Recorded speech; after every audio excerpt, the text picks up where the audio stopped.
Hello everyone, and thanks for tuning into GavsWeatherVids Sunday Roundup for February 2025. So here we go again, it's time to bring you another eclectic mix of this and that. We're going to be looking at the usual things such as solar activity, sea surface temperature anomalies, the AOB, LEO, QBO and more. So it could be an action-packed Sunday Roundup yet again. Sit back, relax and enjoy, and I shall talk you through that in a moment. Just say back first, video settings our 6 a.m. UK weather forecast. We've also released a spring forecast. It's an exciting day at GavsWeatherVids. Today we're going to do 4 long-range forecasts a year, of course, of the 4 seasons.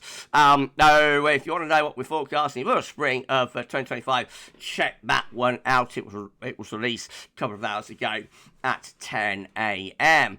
And I'm going to be live at 6 p.m. So if you've got any questions about spring forecast, then you'll be able to fire away on the live stream. Also, of course, we'll be doing a 10 to 14 there. So I shall see you a little bit later on for the spring 2025 forecast. No, I'll see you a little bit later on for what am I talking about? What are you doing, Gav? I'll see you a little bit later on for the live stream. It's an epic day. I don't know. I'm all at 6s and 7s. It's going to be an interesting experience, I think. I'm a bit, it's one update after, like a conveyor belt gas thing. So, we'll see how we get on. No, 6 p.m, live stream. I'll see you then. Okay, well, let's start off with solar activity. This solar disk is looking on our side of this today. From solarham.net, we've got sunspot regions all over the place, and solar activity is therefore at moderate levels and is expecting to remain at moderate levels for the next 2 or 3 days. Could even reach high levels, I think, in the next day or so.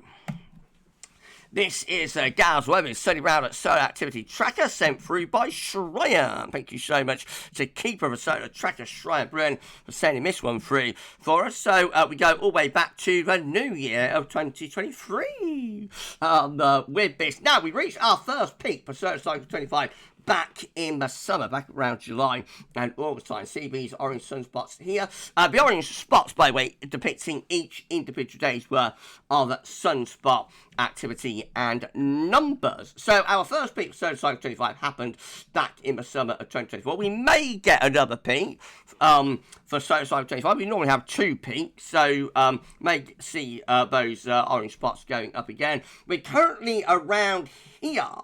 So, of course, we're still getting lots of sunspot numbers. We're just at a slightly reduced and lower level compared to where we was back in the summer of 2024 with Solar Cycle. For now, just ease off the gas ever so slightly. But still, a lot of solar activity is going on.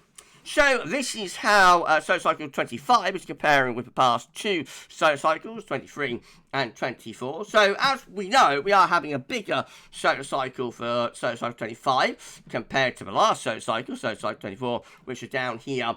But we haven't reached the levels of Solar Cycle 23. So we're somewhere between 23 and 24 with this solar cycle. The green line and spots depicting monthly sunspot numbers for this solar cycle.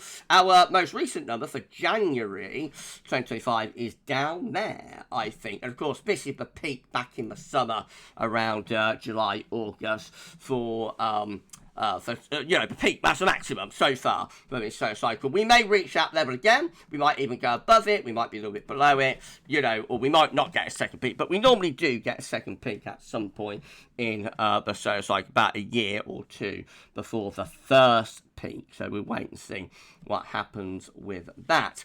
Now, compared to Solar Cycle 25, so that's the first peak of Solar Cycle 25, just obviously a much bigger peak. Solar Cycle 24, I should say. That's the first peak of Solar Cycle 24, just there. Obviously, a bigger peak for Solar Cycle 25. So, I remember did see Solar Cycle 24 easing off gas, though, through second half of through 2012 and the first half of 2013. Then the second half of 2013, 2014 went up to that level just then. We had the second peak. That was the peak of solar cycle 24. Goodness gracious, very complicated, isn't it? So, putting it all into context, so we're just here, and compared to, like, the last solar cycle, we would have been around this point in that solar cycle, would have been around there somewhere. So, although we have seen sunspot numbers dropping off a little bit, basically we're still above 24. That's what I'm trying to say in a roundabout way. But we are below solar cycle 23, which is up there. The first peak of solar cycle 23 happened in 2000, the second peak in 2002. Again, you see there was an easing off of the gas, but still, like, above where we are right now with 2025, with solar cycle 25. So basically, everything is on course for a solar maximum. You know, so it's actually what you expect to be happening in a solar maximum. We've seen the first peak. With ease off the gas, we'll probably get a second peak, whether it's above or below the first peak remains to be seen, and it's all on course. Thank you so much, Shriam, for sending through the graphs there, the solar data. And this from Richard. Thank you so much to Richard Shaw for sending this stream, spotless days, and the current spotless stretch. So obviously for 2025, every day so far this year has had sunspots. So therefore, we see 0 days for spotlessness. Every day had sunspots. That was the case in 2024 as well, when every day had sunspots. And 2023, every day had sunspots in about year 2. We'll go back to 2022. Find the last time that one day didn't have any sunspots. And then, of course, we're back into the solar minimum years, 2021, 2020, 2019, which was the solar minimum of solar cycle 24 to solar cycle 25. Our comparable year for this solar cycle, I believe, is 2014 now. So, that was actually the solar maximum year, as we've just seen. However, that also had one day without sunspots, which is very interesting and unusual. I doubt that will be repeated this year. I think 2025 will continue to see every day with sunspots, and next year likely to as well. So next year, the comparable year will be 2015. So we've got to get to 2017. We've got to get to 2027, I should say, for the first spotless days to start appearing. Really, the comparable year then will be 2016. So, got a couple more years of solar maximum still to go, and we shall keep you updated. Right, okay, well, let's move on to oceans data. Not sure I did that very well, but never mind. Let's get on with oceans data. So, our 4 areas of interest. We've got the ENSO region just here. We've got the Northern Pacific. I think I need a holiday. Northern Pacific and Northeast Pacific over there. Maybe longer.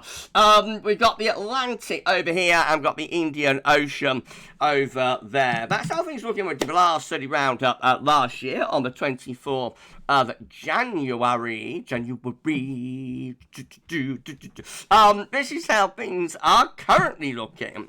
In terms of the ENSO region, the La Nina signature is continuing to weaken. I don't think we'll ever have the La Nina designated, honestly, but it's like a central and western based, very weak signature that we see there over in the eastern portion of the equatorial Pacific Ocean.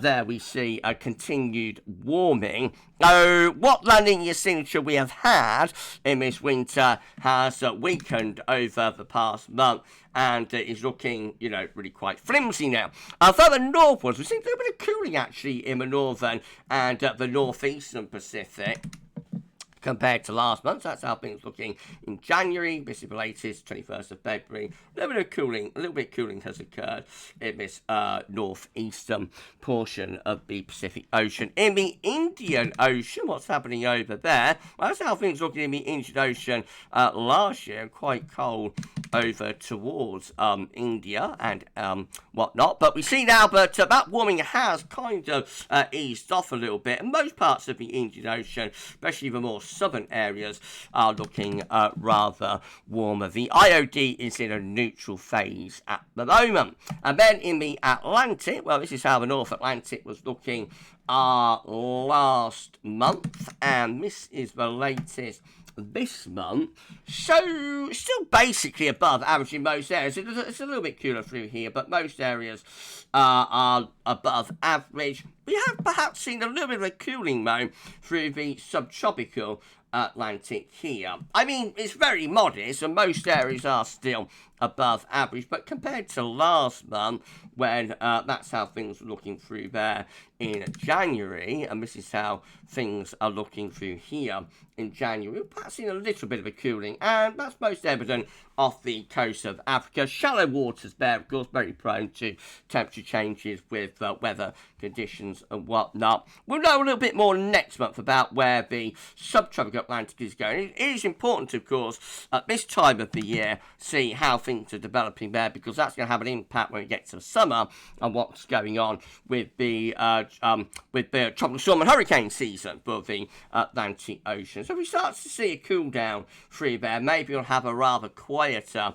tropical storm and hurricane season for the Atlantic this year, but it's very early days on that. Further northwards, well, most areas remain above average. So here, warmer than average around there, generally warmer than average into the Norwegian Sea. You know, it's a little area, cooler area, but most areas are above average once again. So the Atlantic overall, I think, remains in a relatively warmish state. This is the 7-day change, 7-day trend. So we see that the Indian Ocean has generally warmed in most areas over the past 7 days, as has the extra-Pacific Ocean. Most areas there have warmed in the past 7 days, but Northern Pacific also has warmed a little bit in most areas in the last 7 days. And then in the Atlantic, well, it's warmed here, it's cooled a little bit here, it's warmed through there, so a bit of variation. Generally, though, most parts of the Atlantic over the past 7 days probably have warmed a little bit. So how things looking at depth in the extra-Pacific Ocean. So this is the ENSO region again, of course, but with this you have to think that we've got Peru over there, and we've got Indonesia over here, and then this will be like the surface of the extra-Pacific Ocean just there. Now, at depth, most areas are actually still quite cold, so between about 50 and 150 metres, and even closer to the surface there, we do see that most areas are still cold. Now, we have got a big mass of warmer than average subsurface temperature anomalies from about 50 to 200 metres there. Now, whether that could be a precursor to a future El Nino later on in the year, I'm not sure. Of course, we've got to get rid of all of these cold subsurface temperature anomalies first, and then see quite where that goes. So where we go, you know, through the summer into the autumn of 2025 remains to be seen, put in a question mark. So the CFS is seeing things over the course of this year. So we've got temperature anomalies on the side. Date sim up appears on the bottom of the chart there. So we are back to ENSO neutral, really. So this is region 3.4, the central part of the extra-Pacific Ocean, of course. So to have a La Nina designated, we've got to be half a degree or more below average over 5 tri-monthly periods. I don't think we're going to do that. I don't think we have.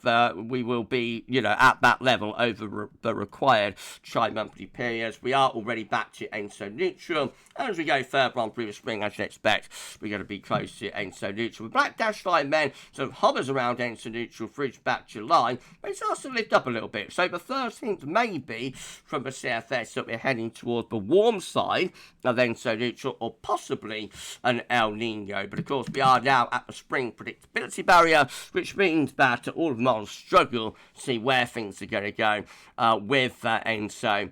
Now, we'll know a little bit more about that in a month or two's time.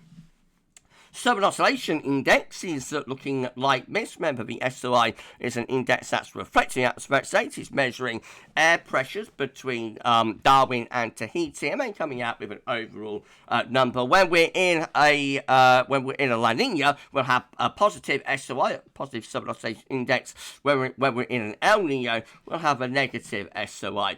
So over the past few days, interesting, we have seen quite a bit of negativity of the Southern Oscillation Index, telling us that the La Nina, what La Nina signature there was, is unravelling, and that's the reason that we're seeing those cold sea surface temperatures beginning to ease off and whatnot. So we go further down. Well, we get some strong positivity of the SY back through earlier February, plus 20, plus 20, plus 19, plus 25, very positive, plus 14, etc., etc., etc., plus 17, just there. But we are now easing off on that, and we're reverting back to ENSO neutral if we ever left ENSO neutral. I don't think we did have a landing, but I don't think it'll ever be designated. It didn't reach the required temperature level over the required monthly periods to ever be a designated landing. So really, really weak landing, if you can call it that. And we see that the 30-day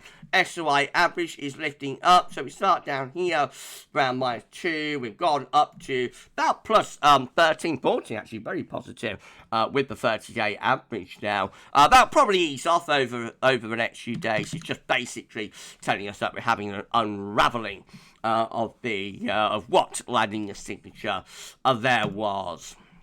Right, moving on to the QBO, quasi-biennial oscillation. We have the number for the QBO in for January 2025. We came out at plus 12.11, so it's still well and truly within the westerly QBO. Remember, the QBO is basically measuring the strength of the zone of westerlies in the northern hemisphere when we've got a strong zone of westerly. We're going to be in a westerly QBO phase. When we weaken the zone of westerlies and reverse them to easterlies, then we're going to be in the easterly phase of quasi-biennial oscillation. So we start off in 2024 with the easterly QBO. It reverses into westerly QBO through the summer and then strengthens through the autumn into the winter. This has therefore been a pretty strong westerly QBO phase, but westerly QBO is likely to continue through the next few months, but will gradually reverse back into the easterly phase. Again, the change will probably happen late spring or into the summer. This is from NASA.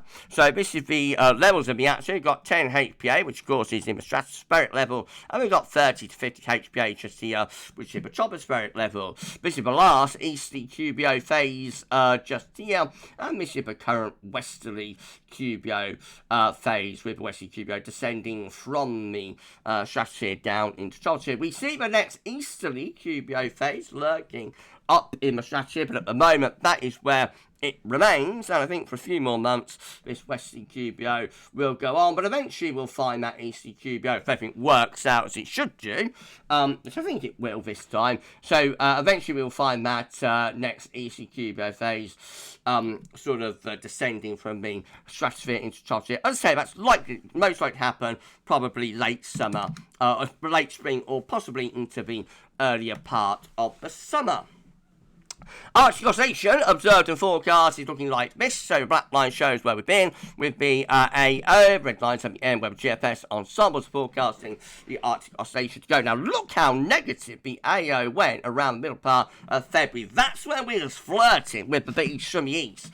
Of course, we had an extreme amount of the negativity of the Arctic oscillation. They're telling us there was a very large amount of northern blocking. The AO has, of course, now come up and is back into a positive phase. So the GFS ensembles are forecasting that the Arctic oscillation is going to stay generally positive through the next couple of weeks at least. So it does ease off the gas a little bit as we get to like the turn of the month, but then it takes off again. Overall, a positive AO telling us that the northern blocking signal is easing and relaxing.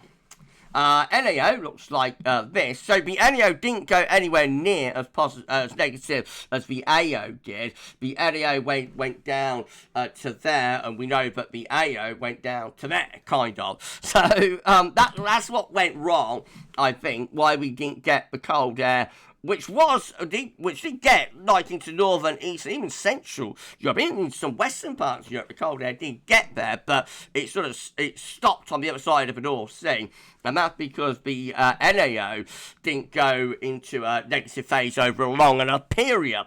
Well, anyway, never mind about that. We're currently positive as well with the NAO and the GFS ensemble. So the next couple of weeks forecasting the NAO stays positive. So for the next couple of weeks with the AO and the AO there, and the LEO there in a positive phase, we can expect westerlies to continue. That is a strong signal for westerlies to carry on, and so we can expect probably quite a mild, but maybe wet and windy start to March. This is how the long-term Arctic oscillation forecast is looking. We started including these charts in the winter updates, you remember, last year. So this from Kyle M. Critchie, by the way.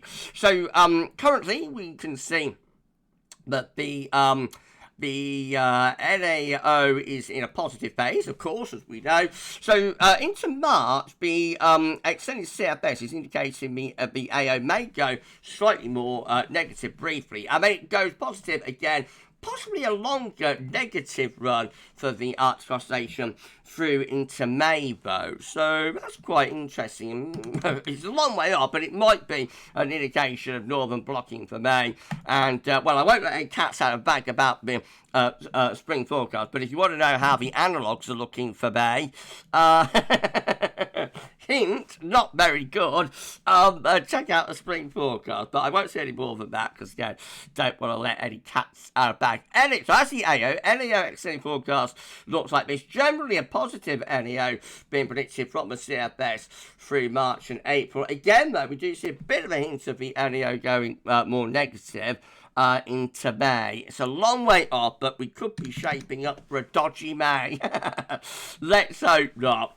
Eurasian snow cover is looking like that.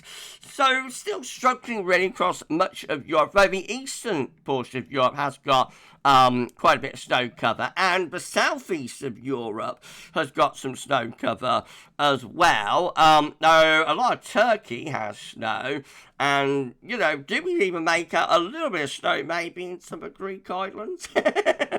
Possibly. There's the Balkans just there. They've got some snow as well. We see some snow into Poland, although it is a little bit more patchier there.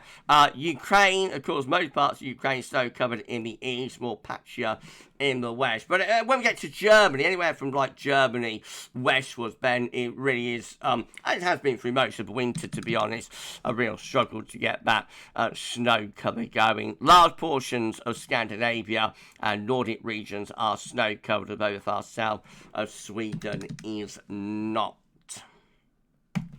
Right, just have a quick look at the strat. So this summer temperature is currently shaping up at 10 HPA over the Arctic and the North Pole, which from the JMA, of course. So we had our first little warming of the stratosphere that occurred back earlier in February and lifted us above average for the first time, really, this winter. We're now down here, so we're now cold average again, as it has been throughout most of the winter. The grey line is where we should be with a temperature at 10 HPA in the stratosphere over North Park this time of year, somewhere around minus 55. We're actually close to minus 70. So we are significantly cold average again at 10 HPA over North Pole. If we go low down to 30 HPA, there we can see about, again, colder than average, about minus 80.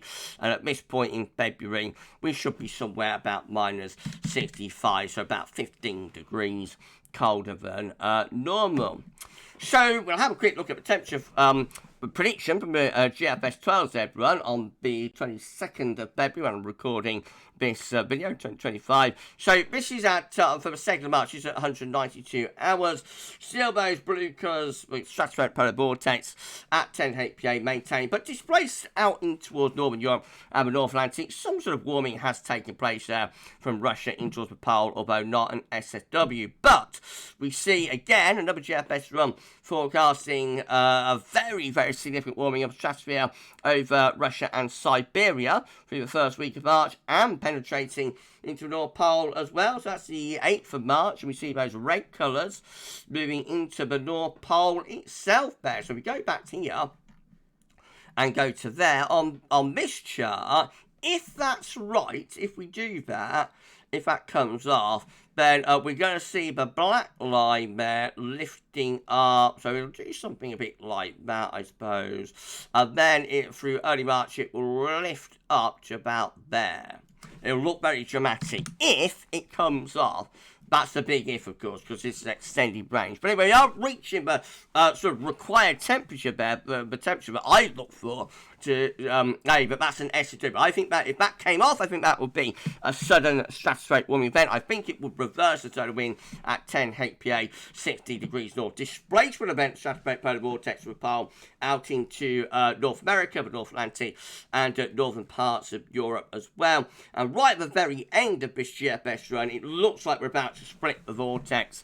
Looks like we've got the familiar two lobes of blue, one going off into Europe, another going off into North America. So if we go on any further, that gets the 10th of March. If we go on any further than that, I think not only would we reverse a zone of wind, have a technical SSW there, we will probably have a split type SSW as well. Some support for this, of course that's just the GFS, but some support from this from the ECMWF extended forecast. This would be 10 HPA temperature weekly anomaly. So this is week 1, 24th February, 3rd of March. See the warming gathering pace there through the mid-latitudes, and then this is week 2, where that warming is developing over Russia and pushing into a pole itself.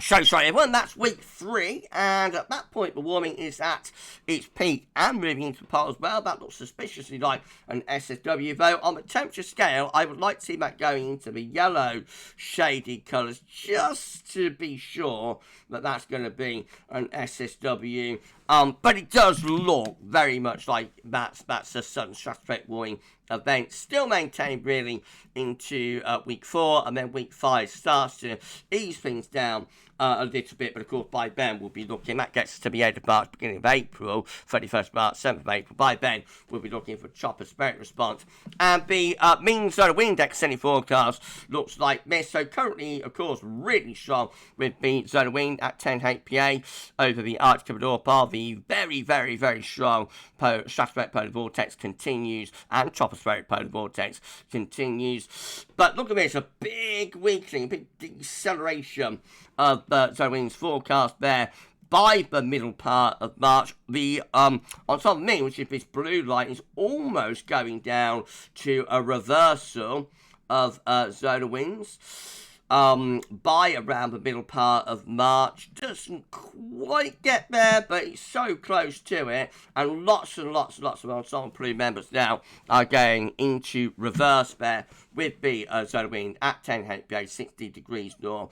Growing evidence of a sudden stratospheric warming event occurring from the first week into the second week of March, and we're trying to response likely to be around 2 to 3 weeks after that. That gets us to late March and into April, when we may be looking out for some northern blocking and possibly, well, who knows, some colder weather. I know that's what a lot of you don't want. A lot of you want to just get on with spring. But the weather doesn't care what any of us wants. The weather will do whatever it wants to do, and we could be in for a bit of a struggle with this spring. But we shall see. You don't always get a tropospheric response. Even if we get an SSW, we might not get a tropospheric response in terms of blocking and colder conditions, or it might happen in another part of the northern hemisphere. So we're just going to wait and see how it works out. Right, that's it for your Sunday Roundup for February 2025. If you enjoyed the video, please like, share, subscribe, all that good stuff, and we'll do another Sunday Roundup for you on the last Sunday of March. Of course we will. Well, we're going to be back at 6 p.m. with your 10 to 14 dayer, and so that's going to be quite an interesting live stream. I should see you later on for that one. For the Sunday Roundup for February 2025, that's all for now. Thanks for watching. Enjoy the rest of your Sunday. Don't forget to check out the spring forecast, and bye for now.